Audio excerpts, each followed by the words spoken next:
It's been a successful offseason for the Miami Heat. Pat Riley has added Norman Powell via trade and landed a high-upside rookie in Kasparas Jakušionis via the NBA draft.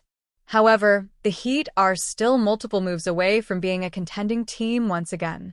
Unfortunately for Erik Spoelstra's team, Miami may need to part with some high-end talent in order to begin retooling the roster for a future championship push. A recent three-team trade proposal from Alan Goldsher of Fantasy on SI would see Miami take the first steps toward a new-look rotation. Goldsher's trade idea looks like this. Bulls receive Scotty Barnes. Heat receive Coby White, Zach Collins, and a lottery-protected 2027 first-round draft pick from the Bulls. Raptors receive Tyler Herro and a lottery-protected 2028 first-round draft pick from the Heat. Goldsher listed 3 quick reasons why the Heat would consider making this trade. 1. Given a proper system, White can deliver similar production to Herro's, and he's 1 year younger, Goldsher reasoned. 2. Collins could mentor and/or replace raw 21-year-old Kel'el, where in the middle. 3. Currently, Miami doesn't own a 2027 first-round pick. Problems solved. Herro has been a bright spot for the Heat in recent years. It's difficult to envision the franchise parting ways with a former 6th Man of the Year. However, his impending contract extension eligibility could play a part in Riley's decision-making. Heat have a tough Tyler Herro decision. According to NBA insider Brett Siegel of Clutch Points, Herro will become eligible for a contract extension in October. The issue is that Riley has been notoriously reluctant to hand out contract extensions, which could lead to some tough questions being asked. Tyler Herro becomes eligible for a 3-year extension worth near $150 million with the Miami Heat in October before the start of the 2025-26 season. This is a situation teams are keeping an eye on, as Pat Riley has always been cautious with giving out extensions. See Jimmy Butler's situation for details, Siegel wrote. A decision to extend or not to extend Herro will tell the tale of how the Heat view themselves in the East. In 77 games last season, Herro averaged 23.9 points, 5.2 rebounds, and 5.5 assists. He shot 47.2% from the field and 37.5% from deep. The 25-year-old has assumed a significant role within Erik Spoelstra's rotation since Jimmy Butler left the franchise. It's unlikely he would want to lose a key contributor who is still a few years away from his prime. Coby White is an expiring contract. If Herro's extension eligibility is a sticking point for Riley, adding White would make little sense. The former lottery pick is entering the final year of his current contract. He will become an unrestricted free agent next summer. Furthermore, his performances over the last 2 seasons will undoubtedly mean that he's due a pay rise. So, Goldsher's trade idea would see the Heat flip a future contract problem for a more immediate one. It's for that reason why Miami would be unlikely to entertain such an idea.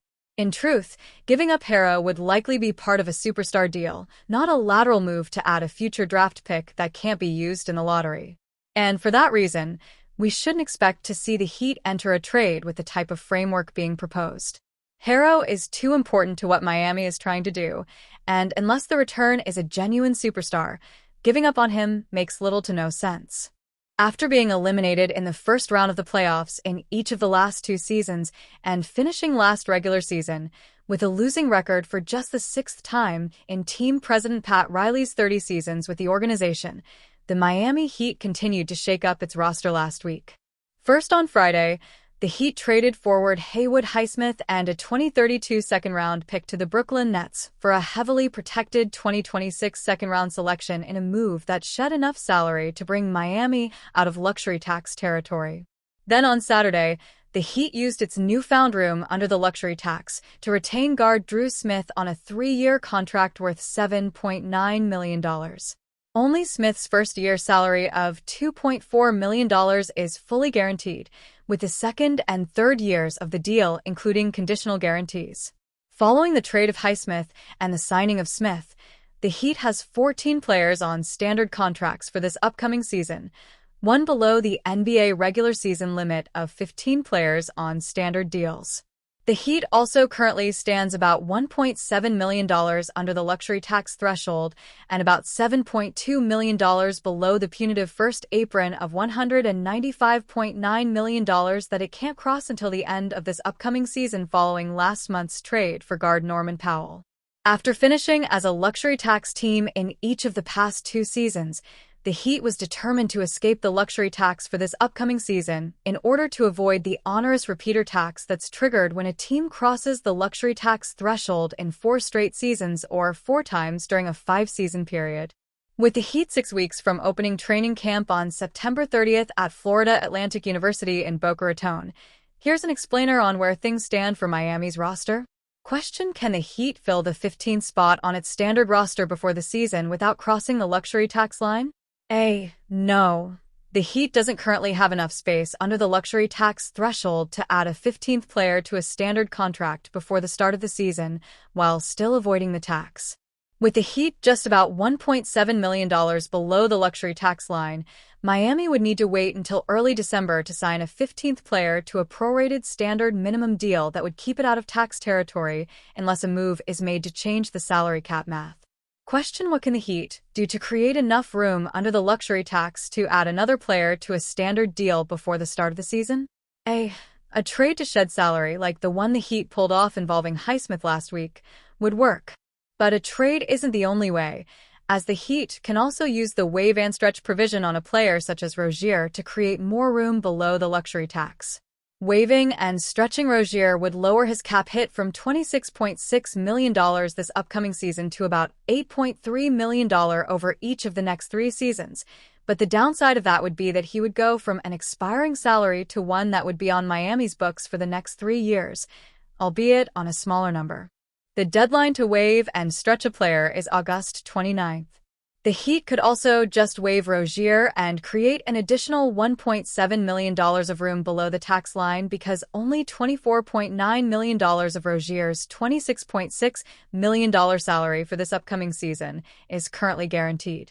This would give Miami enough space under the luxury tax threshold to add another player to a standard contract before the start of the season.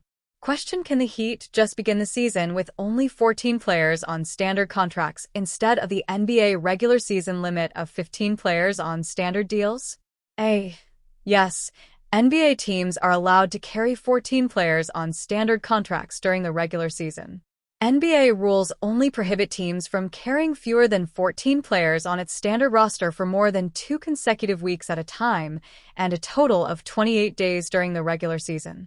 But there is one disadvantage that comes with having just 14 players on standard deals, as those NBA teams' 3 two-way contract players can only be on the active list for no more than 90 NBA games combined.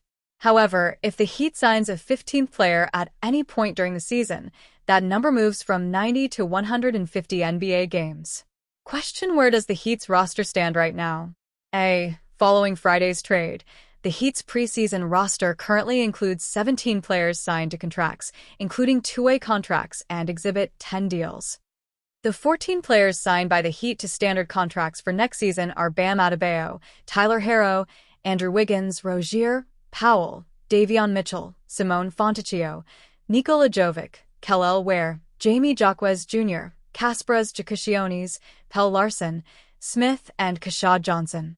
The Heat's two-way contract players are forward Myron Gardner and center Vlad Golden, with a third two-way slot still open to sign another developmental prospect.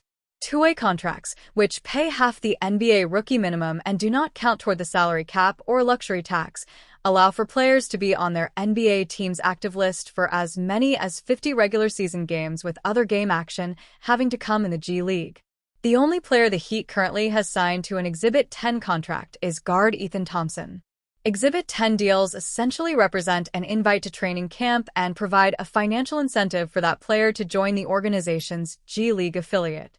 While 18 players, 15 on standard contracts and 3 on two-way contracts, is the regular season limit, NBA teams are allowed to carry up to 21 players during the off-season and preseason, including up to 3 two-way contract players. Question: With the Heat so thin at center, what are Miami's options to bolster its depth at that position? The only centers on the Heat's current standard roster are Adebayo and Ware, and there's a real chance both are in the starting lineup to begin the season. Yes, the Heat could stagger their minutes to use them as their two centers throughout most games. But what if there's an injury or foul trouble? Golden, an undrafted rookie who stands at 7'1" and 250 pounds, is the Heat's third center, but he's on a two-way deal. Golden brings size, but he's also inexperienced and unproven in the NBA. To add more depth, the Heat could use its one open two-way contract slot to sign another big man.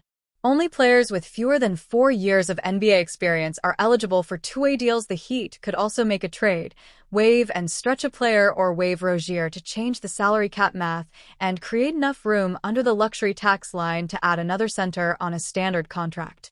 Among the bigs still available in free agency are Kai Jones, who worked out for the Heat last week, Trey Lyles, Precious Achiuwa, and Thomas Bryant. The Phoenix Suns had an extremely busy start to the offseason that resulted in them pulling off a massive trade to begin the summer. Phoenix began their offseason by trading star forward Kevin Durant to the Houston Rockets for a package centered around Jalen Green, Dillon Brooks, and the pick they used to select Common Maluak 10th overall in the 2025 NBA Draft. Of course, this blockbuster trade came after talking to multiple teams regarding a potential move for Durant this summer, with the Rockets ultimately giving the Suns the best trade package. This was just the beginning for the Suns, as they also bought out Bradley Beal's contract, officially putting an end to their big three that failed to live up to their lofty expectations.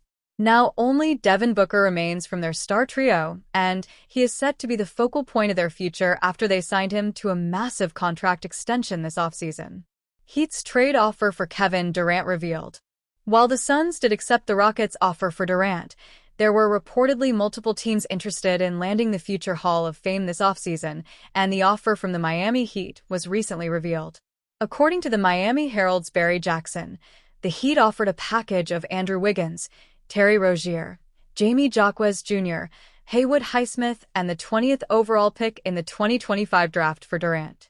While Miami's package was a solid one, as the Suns would swap Durant for another veteran forward in Wiggins along with a much-needed point guard in Rozier, it is clear that the Rockets were willing to give up more, with Green being the main factor in Phoenix's decision. For the Heat, this is yet another star player that they have missed out on over the past few summers as they try to become a legit contender in the Eastern Conference once again. On the other side, it is clear that the Suns were looking to add more young talent to their roster, with them accepting the Rockets' offer for Durant, where they added Green, Maluak, and other draft capital, while also adding a veteran leader in Brooks. Now the Suns are hoping that this trade pays off for them as they try to return to being a contender once again in the Western Conference.